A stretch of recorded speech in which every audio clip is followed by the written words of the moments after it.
Se lleva hablando muchísimo tiempo de este tema y aún no ha habido avances relevantes. Sin embargo, todo parece indicar que estamos a pocos meses de desencallar al fin un capítulo clave para la futura conexión ferroviaria por alta velocidad entre Navarra y Euskadi, y te cuento los detalles en este vídeo. Todo hace indicar que Transportes decidirá a lo largo de este 2026 el trazado definitivo de la conexión de Navarra por tren de alta velocidad con la comunidad autónoma vasca, y estaríamos a meses de poder decidirse sin más retrasos o vueltas atrás, como vimos en años anteriores, pues el secretario de Estado de Transportes y Movilidad Sostenible, José Antonio Santano, señalaba recientemente en una entrevista en Radio Euskadi que las catas geológicas en la Sierra de Aralar podrían concluir esta primavera, lo que permitiría adoptar una decisión sobre el trazado este año, unas catas de las que hablamos en vídeos anteriores y que decidirán la viabilidad técnica y geológica de llevar el futuro tren por esta zona, o será más factible por otras ya planteadas.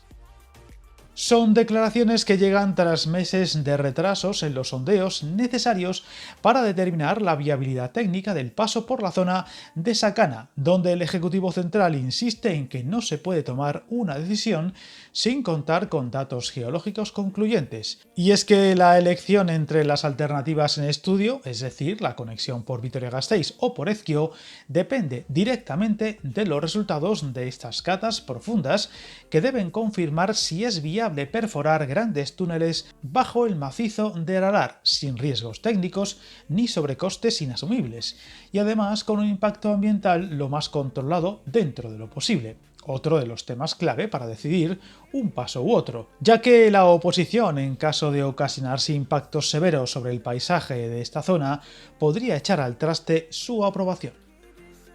Viajar en tren nunca fue tan fácil. En trenes.com encuentra y reserva tus billetes de Renfe, Wigo, Irio y muchos otros países europeos. Vive experiencias únicas a bordo y recuerda, si vas sobre raíles, está en trenes.com.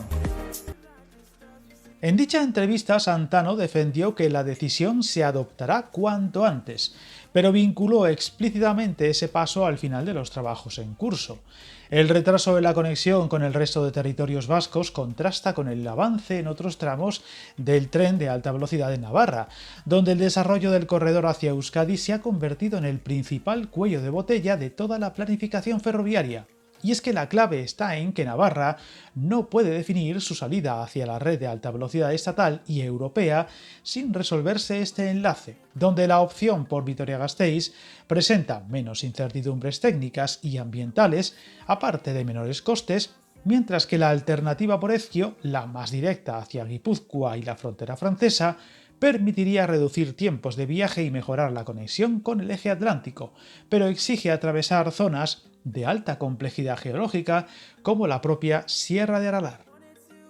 Y es que desde Navarra la importancia estratégica de este enlace y por dónde se lleva no es menor, pues determinará los tiempos de viaje, la integración con otros ejes ferroviarios y el papel de Navarra en el mapa logístico del norte peninsular. A este respecto, Santano advirtió de que plantear el debate como una confrontación entre territorios es un error, rechazando el marco de ganadores y perdedores, que ha marcado parte de la discusión política en País Vasco, especialmente entre las diputaciones de Álava y Guipúzcoa. Aunque tampoco podemos olvidar la relevancia del por dónde llevar el futuro trazado, también influye en muchos viajes entre ciudades y territorios del norte peninsular, al ser la conexión por Vitoria mucho más atractiva que la de Ezkio, aunque este último punto parece haberse dejado fuera del debate.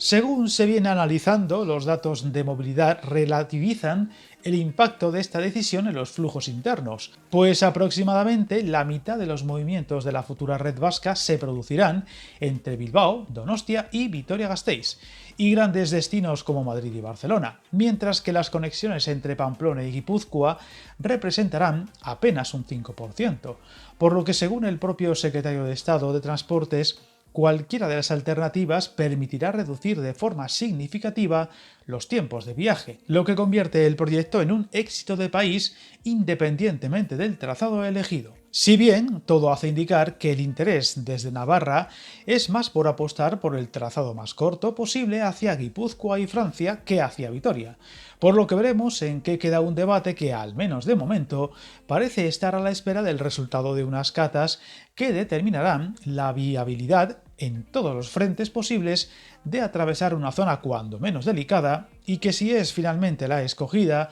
será una obra larga, cara y compleja. Detalle nada menor, teniendo en cuenta que la Y vasca supondrán 20 años de obras sin haberse podido abrir aún un solo kilómetro, por lo que podría ser el mejor ejemplo y más cercano imposible para decidirse por un proyecto menos largo y caro de ejecutar, pero más realista. El tiempo lo dirá y seguiremos muy pendientes. Suscríbete al canal y recuerda que el camino más largo se inicia con un primer paso.